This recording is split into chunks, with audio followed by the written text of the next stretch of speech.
Hello and welcome back to Let's Play Final Fantasy VI Pixel Remaster.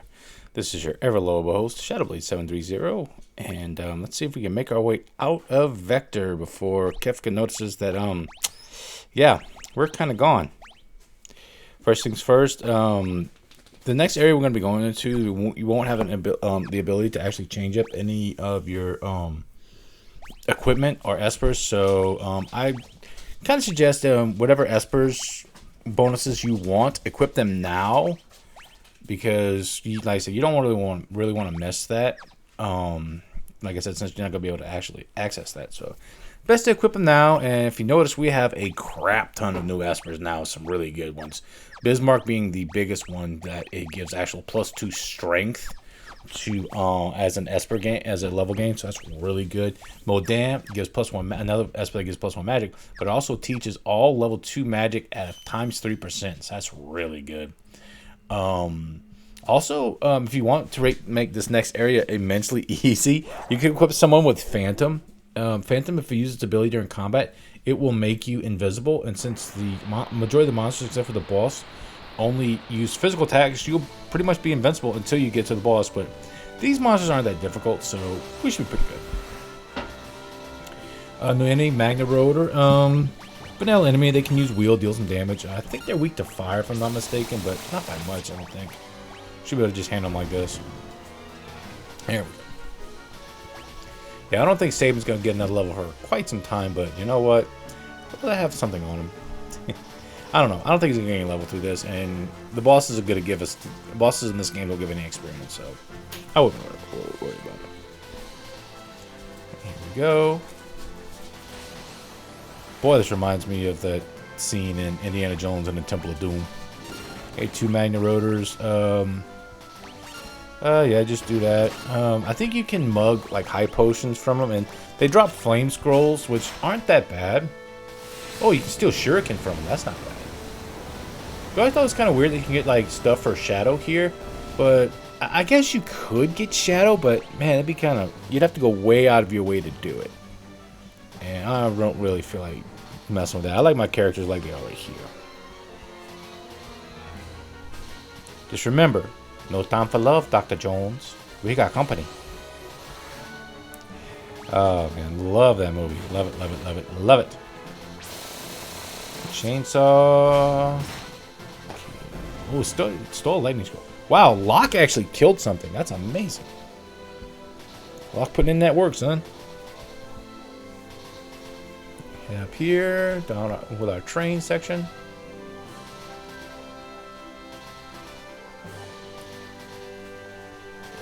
Da-na-na. Da-na-na. Break is break. Break is break, Dr. Jones. You call him Dr. Jones, doll. I always like the scene where they're talking in front of the campfire and Willie's freaking out over like all the bugs and snakes, everything being inside the jungles of India, and they're just playing cards and they start bickering about who's cheating who, and the little kid starts bickering about Dr. Jones cheating, and all of a sudden the little kid's got a card up his sleeve and they start arguing in Mandarin. It's I always found that scene just hilarious. Yeah, watched that movie a lot when I was a kid, and like everyone, that scene with them, oh man, I messed up. Oh, I messed up. I should have gave him Bismarck. Oh man, that sucks. Well, I missed one string. It's not terrible. Better than nothing, I guess. Yeah, the one scene with the heart that yeah, terrified me as a kid. Yeah, that's called being raised in the 80s. You watch movies that you were not intended to. But even on that movie, I don't think it had. I think it had maybe a PG-13 rating. That was one of those movies that in the 80s that kind of skirted the PG and PG-13. I don't know which one it really got. I'll have to go back and look it up. I remember Poltergeist too. Poltergeist was technically a PG movie, but man, that was not a PG movie for kids. Scared the crap out of us. Anyway, I'd like to get back to the game now. Doing commentary on the game. It's just that all you do for the longest time is just run into those until you get to boss battle time against number 128. Now this guy can be really difficult. It's 2 blades on each side, the left and right blade. After you do a set amount of damage, they will die, but they will eventually regenerate. Now the main section, you want to deal some major damage to it, but if you're lucky, you know, you can also use Shamshire, which is annoying since, like I said, I don't really have a healer right now. But if you steal from the main body, you can get a really good weapon for Cyan there. You really want to do that in the SNES version, because that's a setup for a very powerful build for Gaul later on. But honestly, you're not able to use that really a lot, and really you want to do it too in the PS1 version, because you can kind of half that ability by using it with Go-Go, but I'll go over that much later when it's applicable. But since in this version you can't use that, if you don't steal it, I wouldn't worry about it. You're gonna get another one actually progressing through the next area of the game, through the plot. But if you get it, awesome. If not, well, I wouldn't really worry about it. But in the earlier versions, oh yeah, definitely get it. Oh crap, Edgar's about to die. Edgar's about to die. Yep, just keep up with the Phoenix and keep chainsawing the main body and we should have it. Yeah. Now, the main body, once the main body dies, the battle's over. So, yeah. Okay, he's taking a lot of damage. He's going into cranky boss time. Okay. Okay, let's just go straight drill because I don't want to miss. I want damage. I want damage. Crap. Still can't steal. Alright. Man, he's quick. What's that? Okay. Yeah. Single target. Yeah, I just want damage. I want damage. I want damage. Should be able to do some pretty good damage. Oh, got him. Alright. Yeah, this guy can be really nasty. That's the unfortunate part, because I like, in the earlier versions, I like to take my time and really get that steal before I kill it. But if you take too much time in this version, he will kill you hard. But we got him. It looks like we made our way through the railway cart. Or we're going to continue through the railway. Alright, there we go. It's over now. Smash! Alright, back to Vector, Victor. Alright, let's... Yeah, I don't think we'll need any espers right now. And really, like I said, I don't want to really gain magic if I don't have to. First things first, yeah, this is one of those areas that you don't have a one of those little refreshing pots to heal up, so just use a tent. I mean, you've got plenty of them. And you definitely want to save, because, yeah, I don't want to have to go through it again. Now, here you can actually run into an enemy called Trappers. Be very careful. It really wouldn't be bad, because if you can then again counter them on the Veldt, you can counter them here, and they're really good for teaching leveled blue magic to a certain character, but we won't have him for quite a number of time, and you can learn that leveled blue magic in other areas. I'm not personally going to go for 100% blue magic, because a lot of them are kind of crappy, but they do have their usefulness. Wait, Kefka, what are you doing? You can't stop us. We have an airship. We're just going to fly away. Yeah, we are. What are you doing? What are you doing, Kefka? Wait, giant cranes. You're going to catch us with giant cranes. We can fly in any direction, but you're just going to summon up giant cranes and you're going to automatically... Alright, game. Alright, I'll go with that logic. Yeah. The opposite way of where those cranes are.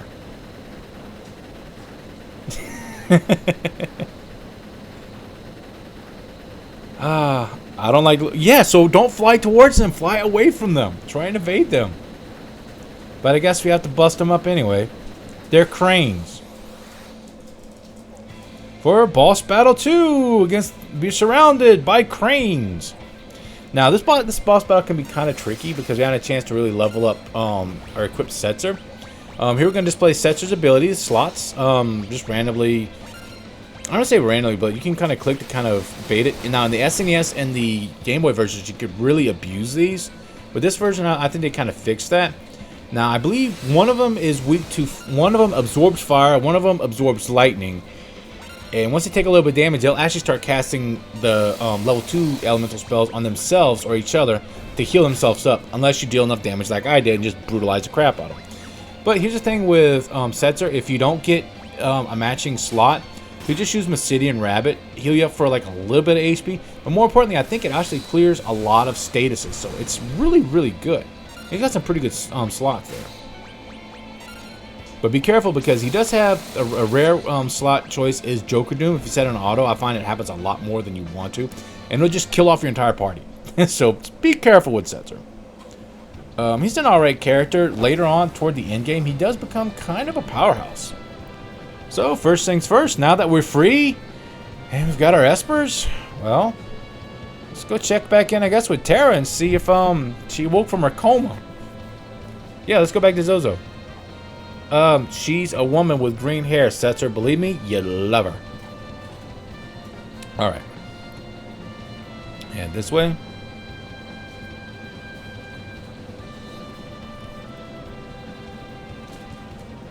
In for a soft landing. Ah, another happy landing.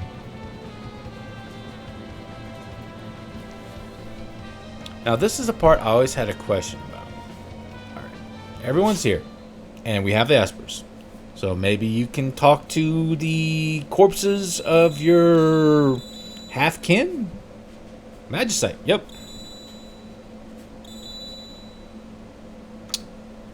Might calm me down? Father? Wait. She was raised in the Esper world. Alright. I mean, looks cool. So, I mean, I guess it's an alternate dimension where they just said, hey, we're just going to live here and keep away from humanity so they don't use and abuse us. So, I guess this is Terra's daddy. You know? Daddy!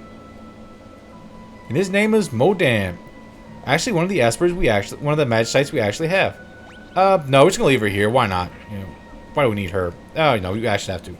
But thou must! Alright.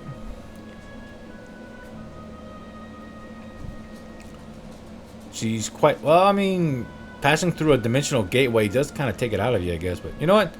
Who cares? Let's talk to her. Let's see if she knows anything. I mean, what's her favorite color? Does she like seafood? You know, important questions like that. A charm from the Esper world? Yeah, you kind of ended up here. I mean, what were you doing? You know, picking flowers? No, that's a different.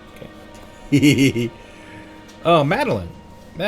Now, in the I guess the Woolsey translation, I think her name was Madonna, which I think is like a lot less fitting because I don't even want to bring that up. Madonna. But Madeline, that's cool. I have a niece named Madeline. I haven't seen her in a while. She's always really nice. Hope everything turned out well for her. Well, let's go speak with Madeline. Now, you can kind of explore the Esper world a little bit in this little town, but really, there's no kind of items or anything here, so I wouldn't worry about it. There's no treasure to get, so, I just progress with the plot. No, we can't. What do you mean, try for ourselves? What are you gonna do, Modan? No. You're not having flying Esper intercourse with Madeline. I mean, you don't even really know her. She just got here. Man, you Espers do not waste time. I like how they kind of fly away. I guess this is the symbolism. I don't know how this actually works, but okay. And their two energies combined, they form Terra. I also like in this version that the little baby Terra actually has green hair like Terra, so I thought that was just a nice little touch. 2 years later, humans. Hey, it's the Imperials. So that's how they got all their power. They basically found the portal, raided the Esper world, and yeah. Whoa, they're just smacking Espers around. I never understood. How can an Imperial trooper with no kind of magical powers whatsoever just walk up to an Esper and just like punk slap it and say, "Hey, come with me. Reap the rewards. You are a horrible person. Riches to anyone." Well, there's gonna be some rich Imperials, or at least I think like 8 of them. Terra's gonna be okay. Don't worry. Yeah, would make sense. Now, why wouldn't they put up a magical barrier earlier if it was such a detriment to have humans and Espers together? Why don't they just say, you know what, we're just going to put this up from the beginning? But apparently not. Yeah, one of those little holes, but in the plot, but you know, not much. Okay, hopefully she's all right. Now we have to, yeah, speak to him and. Hey, it has nothing to do with her. She's not an Imperial. She was just out there, you know, I don't know, tending her garden. Oh no, you upset her. She ran off with my kid. I can't let her get away. She'll make me pay child support. I'm just a lowly esper. It's not like I have riches or anything to afford that. I gotta get her back. Say, no, no, honey, please. Whoa. So the magical barrier is also a vortex. And it's sucking them away. Yes, I'll say it. It's the suck zone. May that great actor who said that rest in peace. He's a pretty good actor, too. Yes, come home with me. Just drag. Wait, Terra, no! God, I hope that baby's soft spot is like matured. Because, I mean, that was a kind of a rough kind of transport there. All right. Okay. Yeah. Yes, a baby. Leave my daughter alone. Pretty much. Guess, y'all, you are such a bad person. You're gonna use a baby, and the first thing holding a baby, you think of world domination, and you smack the woman! Now, my question is, whatever happened, we never learn what actually happens to Madeline. After this, she just kind of... We know that Modan gets locked up and absorbed in the tubes in the Magitech factory, but never found out what happened to Madeline, which I think is kind of a travesty. Also, I think it's kind of weird that we do have her Terra's father as a magicite, and there's no real bonus for having Terra use Modan. And I thought she'd like maybe learn her spells a little quicker or whatever, because there is an even stronger bond than any other magicite, because half of her is technically Modan. But no, not such. Which I thought that was kind of a loss there. That could have been a something, and it would have made more sense plot-wise. But, you know, I'll take what you can get. Hopefully. I mean, hopefully it doesn't run on anything. I mean, I don't know how you refuel it, or where you refuel it, but, you know, I guess you just fly infinitely and never run out of gas. Alright, now, let's figure out where the heck to go next. Oh. Oh, you're gonna let me steer your ride? Okay. Gives you a little tutorial on how to fly the thing. Yes, you can actually go on board, change your party members, and go to the very bottom and get a full heal for free. So, ends, not so useful now. Oh. Yeah, there's a couple little tricks you can use to kind of fly around a little easier by, like, you can, like, maneuver without actually turning the airship, or you can turn really fast, like, do a 180. Really nice how this airship's done, with the Mode 7 graphics and everything. Probably one of my favorite airships in Final Fantasy. Besides the one in Final Fantasy 3, the Invincible, that has everything on the daggum thing. This has a lot. But this one's faster, it moves quicker. Just the Mode 7 just looks amazing. And yeah, you can pretty much fly wherever you want. Now, before I go anywhere, yeah, there's a lot of stuff I do want to pick up in the next episode. But, yeah. So, what awaits us in Narsh? Will they actually tell us what to do? Will we continue with the plot? Or is it time for more side quests? Find out next time on Let's Play Final Fantasy VI Pixel Remaster. This is your ever-loving host, Shadowblade730. We'll see you all next adventure. Take it easy.